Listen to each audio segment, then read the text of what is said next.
সরলতা এবং অসচেতনতার কারণে প্রাণ হারালো এক স্কুল ছাত্রী। গলসির মিঠাপুরে শ্রী দুর্গা হাই স্কুলের পঞ্চম শ্রেণীর শিক্ষার্থী কবিতা বাউরি, যিনি রিমি নামেও পরিচিত। তিনি মিঠাপুর ভাঙা বাঁধে তার পরিবারের সাথে থাকতেন। তার বাবা খোকন সর্দার দিনমজুর। একদিন স্কুলে যাওয়ার আগে ঘরে নেতা দিতে গিয়ে সর্পদংশিত হয় কবিতা। তবে সে বিষয়টি গোপন রেখে স্কুলে চলে যায়। স্কুলে পৌঁছানোর পর রাস্তায় অসুস্থতা অনুভব করলেও কিছু জানাননি তিনি। পরবর্তীকালে পরীক্ষা চলাকালীন অসুস্থতার মাত্রা বাড়লে তা শিক্ষকদের নজরে আসে। তখনই তারা কবিতার সর্পদংশনের ব্যাপারে জানতে পারেন।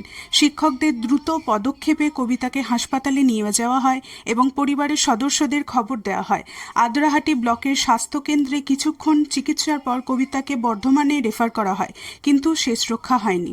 সেখানে কবিতা প্রাণ হারায়। পুরো ঘটনাটি বিদ্যালয়ের সকলের এবং গ্রামের সকলের মধ্যে শোকের ছায়া সৃষ্টি করে।